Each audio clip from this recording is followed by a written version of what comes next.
ఎందుకురా ఏసీ? ఊరుకోండి నాన్న, ఈసారి అండ్లెక్కవంట. ఆ వేడి మీరు తట్టుకోలేరు.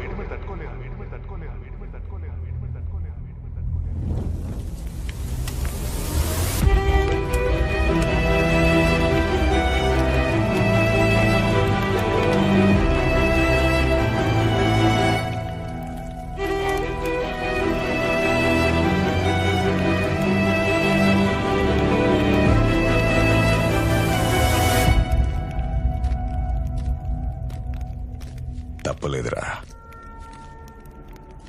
కాన్బర్ట్ సిచ్యువేషన్ లో ఈ కేసులో నేనే నిన్ను ఇరికించాను. ఒప్పేసుకుంటే ఏమయ్యేదిరా? 14 years. ఎలాగో మంచివాడివి కదరా. 6-7 years లో సత్ప్రవర్తన కింద బయటికి వచ్చేవాడివి. కానీ మీ అమ్మ అయ్యా కాంప్లికేట్ చేశారా. అందుకే కామ్గా సిగరెట్ వెలిగించుకొని అగ్గిపుల్ల మాత్రం వాళ్ళ మీదకి విసిరేశాను.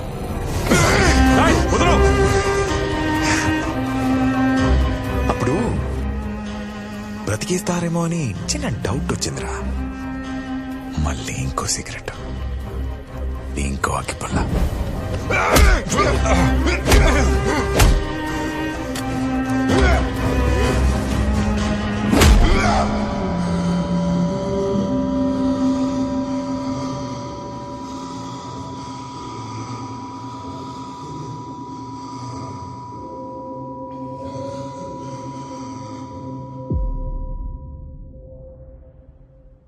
చంపేశారు భయ్యా.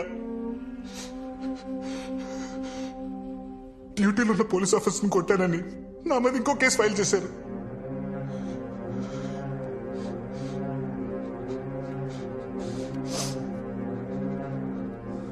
మరి ఈ విషయం కోర్టుకు చెప్పాల్సింది కదా భయ్యా.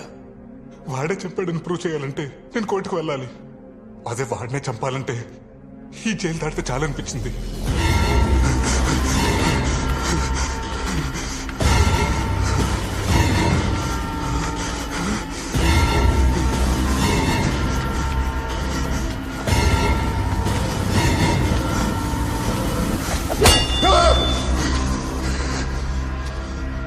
తప్పించుకోవటానికి 2 సార్లు ట్రై చేశాను. దానికి ఇంకొక సెక్షన్, ఇంకో 2 కేసులు. నాకు అప్పించిన పరమేశ్వర బాబాయ్ ఏమో ఆ 10 లక్షలకు నాకు ఏ సంబంధం లేదు. నేనెవరో కూడా తెలియని వాడేమో. ఇతను రాజగోపాల్ గారిని చంపటం నేను కళ్ళారా చూశానమ్మా. అప్పటి నుంచి న్యాయం కోసం కోర్టుకు వెళ్తున్నానో వాయిదాల కోసం కోర్టుకు వెళ్తున్నానో కూడా నాకు తెలియదు. కోర్టు మెట్లు, జైలు గోడలు చూస్తూ సంవత్సరం గడిచిపోయింది.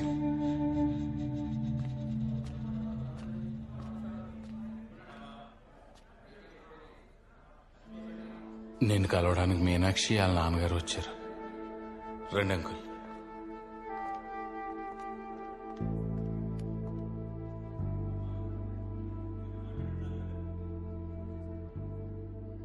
బాగున్నావా బాబు? మన మధ్య ఇలాంటి రోజు ఒకటి వస్తుందని నేను ఎప్పుడూ అనుకోలేదు. నువ్వు వస్తావని తను ఇంకా నీకోసం ఎదురు చూస్తూనే ఉంది. ఎప్పుడు బయటకు వస్తావో తెలియకుండా ఎంతకాలం అని ఎదురు చూడ్డాం. మంచి సంబంధం. అబ్బాయి నీలాగే సాఫ్ట్వేర్ ఇంజనీర్. మీ విషయం తెలిసి కూడా పెళ్లి చేసుకుంటా అన్నాడు.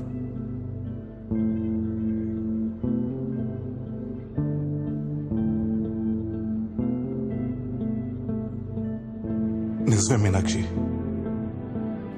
నేనెప్పుడు వస్తానో తెలియదు. అసలు వస్తానా రానో కూడా తెలియదు. వచ్చిన జాబ్ నుంచి ఇంటికి రావడానికి, జైలు నుంచి ఇంటికి రావడానికి చాలా తేడా ఉంది. నన్ను ప్రేమించినందుకు నీకు శిక్ష పడకూడదు. Advance happy married life Meenakshi.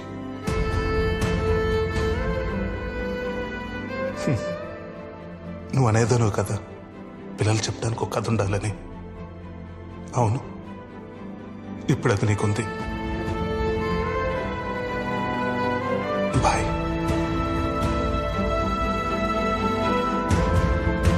ఉంటాం బాబు.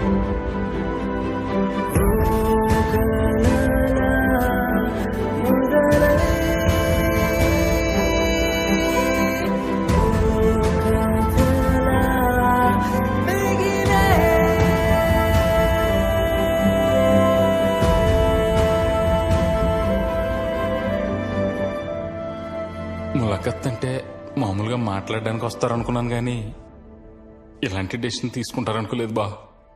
నువ్వేం డిసిషన్ తీసుకున్నావురా? నేనేం డెసిషన్ తీసుకుంటాను? రే, నన్ను కలవటానికి ఇంకెప్పుడు ములాఖాతుకు రావద్దు. బా నువ్వు ఇక్కడికి వస్తున్నావని ఆ కిషోర్ గడికి తెలిస్తే నేనేమైనా చేస్తాడు. ఆయన నేను చూసుకుంటానులే బా. ఆయన నువ్వు లోపలికి వెళ్ళు.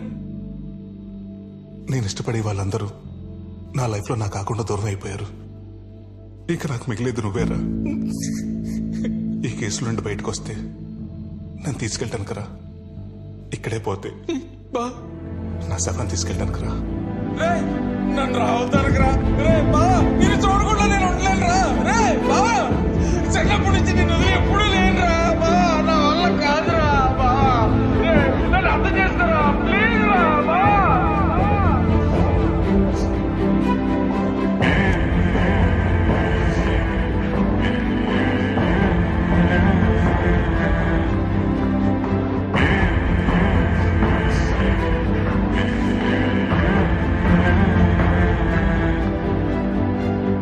అప్పటికెళ్ళి సంతోష్ మిమ్మల్ని కలవనికి రాలేదా?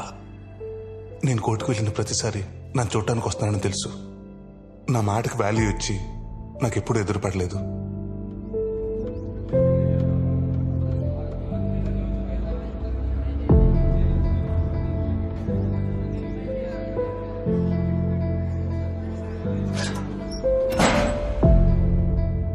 ఆ తర్వాత మీడియా నా గురించి రాయటం మానేసి, జనాలు నా గురించి మాట్లాడుకోవడం మానేసి, న్యాయం నన్ను పలకరించడం మానేసి 5 ఏళ్ళైంది.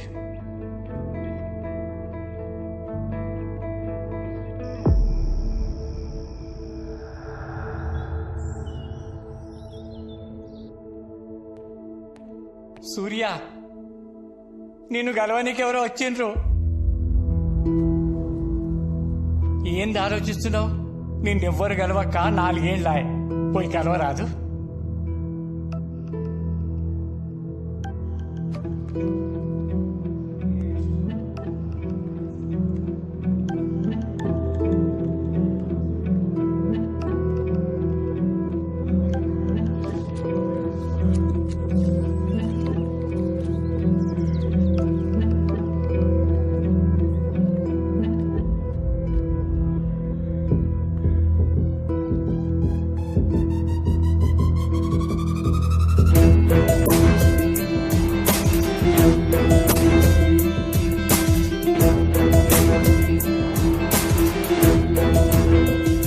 Hi, I'm Aadya, advocate. ఒక 6 months నుంచి మీ కేసు స్టడీ చేస్తున్నాను. మీ బెయిల్ గురించి మాట్లాడడానికి వచ్చాను. ఎక్స్క్యూజ్ మీ, ఎప్పుడు బయటకు వెళ్తానని 5 ఏళ్ళుగా ఓపిక్గా వెయిట్ చేస్తున్నావు. నీకోసం వచ్చిన లాయర్తో ఒక 5 minutes మాట్లాడే ఓపిక లేదా?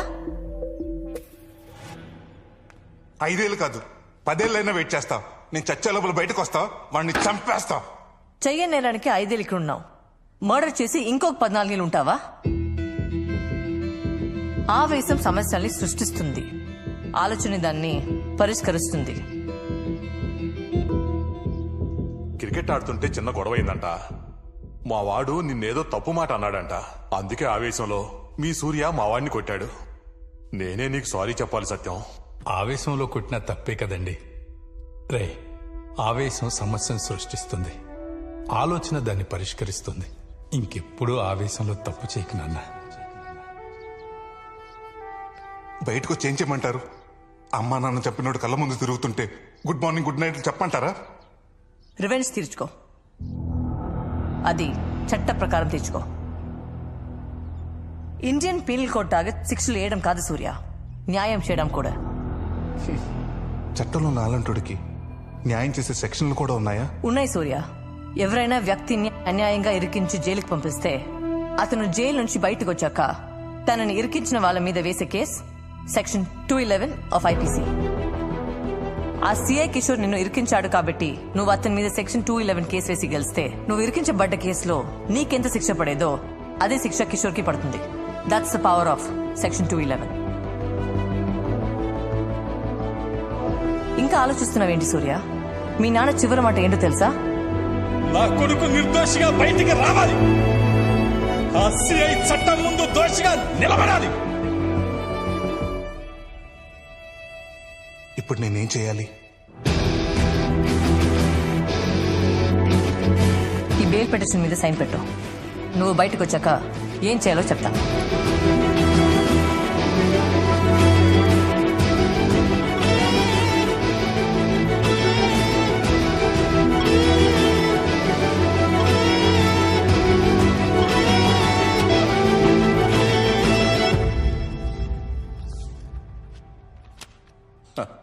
మొత్తానికి సూర్యకి బెయిల్ తీసుకొచ్చావు.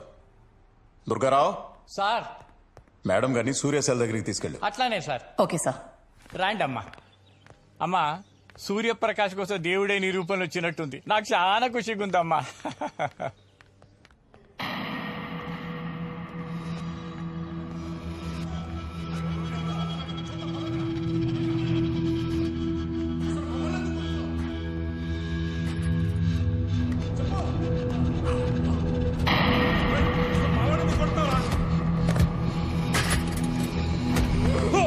అసలు మేము ఏం చేసామని మమ్మల్ని కొడుతున్నావు?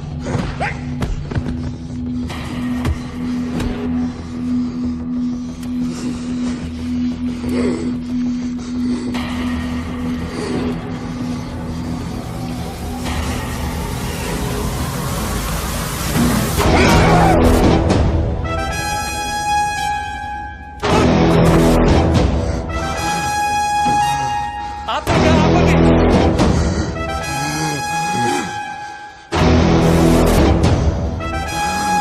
భయ్యా కొట్టదు భయ్యా, ప్లీజ్ భయ్యా కొట్టదు భయ్యా. 5 ఏళ్ల తర్వాత బయటకు వెళ్తారు, మీరు కొడితే ఇప్పుడు బెయిల్ క్యాన్సిల్ అవుతుంది